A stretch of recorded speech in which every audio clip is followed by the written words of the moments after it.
Hiya! Welcome back to my channel and welcome to another video. I've just realised that the day you're watching this, I'll actually finally be done with my uni exams. It's currently Sunday as I'm filming this, and Wednesday morning I have my last exam for my first year of psychology at uni, and I honestly cannot wait for it to be over with. I just keep telling myself I've got 2 more days left of revision, the exam to get through, and then I will be done.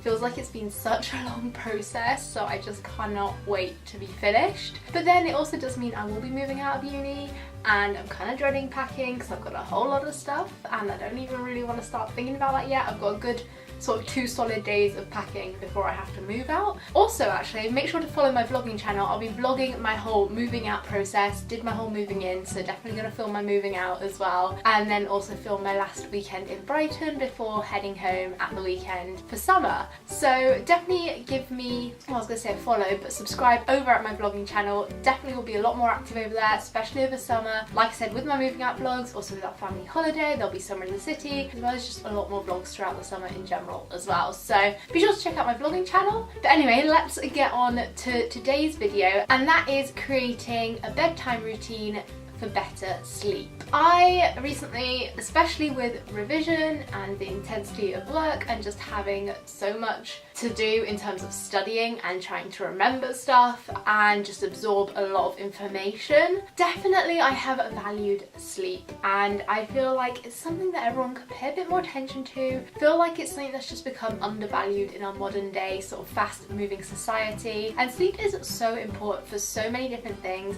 It's not only allowing you to rest, but it is amazing for your learning and memory. Most of that takes place during sleep, so particularly right now during exam period for me, that is vital. Also, it's really restorative for your body because during the day you build up loads of free radicals in your body, which are essentially little chemicals.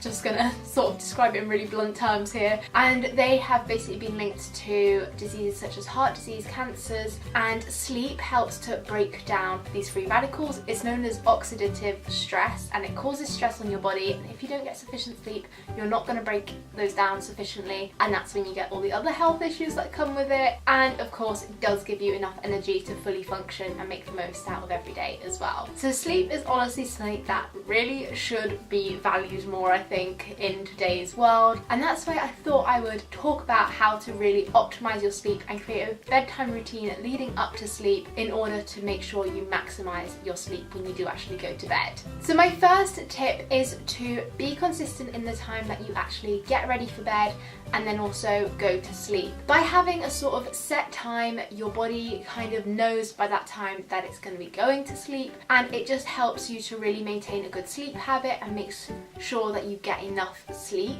Because if you know that you have to be up by a certain time, then roughly most people need around 8 hours sleep. So just count back 8 hours from that, sort of set that as your bedtime, and then also know how long it kind of takes you to get ready for bed and unwind in the evening, and start getting into your night routine with enough time for you to then be in bed by a certain time. And honestly, it just makes such a difference. Even at weekends, try and stick to it as much as you can. Obviously, it's okay if you have a night out every now and again, or you have something going on and that's just not possible, but ideally it is such a great idea to build up a consistent time just so that you do definitely get enough sleep. And also, like I said, it just makes your body aware of the kind of time you're going to be going to sleep and makes it easier to get to sleep then as well. So my next one, as part of creating a bedtime routine, this may seem like something really obvious, but actually creating a set routine is something so important. So you could think of as a bedtime routine just simply getting ready for bed. But when I say about creating a set routine, I mean certain things that you do in the evening, and you do this every day. So for me, for example, I'll always have my dinner. After dinner, I'll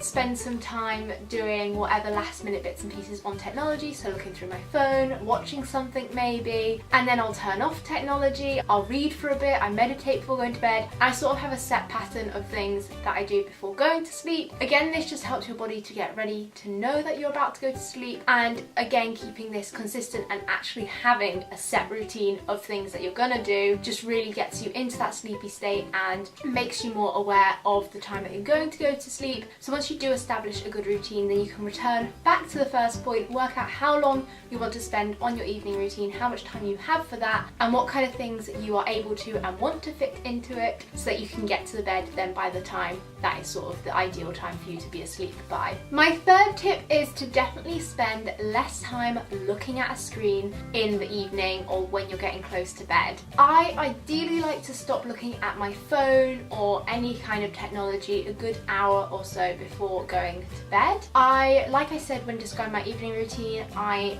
watch something and then I will switch off my laptop, switch off my phone, I put it over onto charge, put it on do not disturb so it's no longer a distraction for me. And the main reason for doing this originally was because of the whole blue light issue, and basically blue light from devices such as your phone and computer, TV screens, it sends light signals to your sort of body clock center in your brain, and it causes it to think that you're still in the wake period, and it confuses it sort of as to what kind of time of day it is, because it makes it think it's lighter than it currently is, whereas normally it would sync up your rhythm to the natural kind of light of the day. So by getting rid of the blue light an hour before, then it actually allows your melatonin to be produced and actually make you feel nice and sleepy. But then also something that's happened with me doing this is that I have found it just makes my mind so much clearer. If I've come straight off from watching something or scrolling through social media, I am then being fed with loads of information and I just end up thinking about it, or I just feel more stressed because I've seen something or something else flags up and you realise you've got something else to do. And rather than letting that all get to you within that hour before you go to sleep, which isn't going to help you sleep, it's so much more beneficial to just turn it off and not think about it. And my mind has just been so much clearer and it's made it so much easier to get off to sleep and then also just not wake up or sort of have thoughts going around my mind while I'm trying to sleep as well. Another thing that I love to do is setting the right kind of atmosphere. So this could be anything from lighting some candles, particularly ones that are scented with sleep associated scents such as lavender, which can just really help you to relax and feel nice and tired and sleepy. Or you could use just some like dim lights. I always put on my fairy lights. Unfortunately, as I am in uni accommodation at the moment, I can't have any kind of candles in here, so I will just put on my fairy lights. And then I also have a natural alarm clock, but you can also use it as a light, and it has 3 different levels as well of the light intensity. So I just put that on, my fairy lights on, and then turn the main light off so it makes it nice and dark and cozy in here as well. And then another thing is temperature, and you should ideally actually make your room slightly cooler than the rest of the rooms in your house or wherever you are, and that actually helps you to feel more sleepy as well. As your body temperature drops down, it then gets ready into that sleepy state, because actually a couple of hours after you have fallen asleep is when your body temperature is at its lowest. So by having a cooler room temperature already, it helps it to enter into that process too. So as it's been getting nicer at the moment, in the evenings I've loved just opening my window, and then if I start to feel a bit cold while I'm still in here, I will just sort of put an extra layer on, such as a dressing gown or something, and get nice and cozy. But then it's also a nice way to get nice and cozy as well. And then as I go to bed, the air is cooler and it's fresher as well, so I love doing this with fresh air as opposed to something like aircon as well, as you've just got a room full of nice fresh air and it's a bit cooler and it helps you to fall asleep much faster.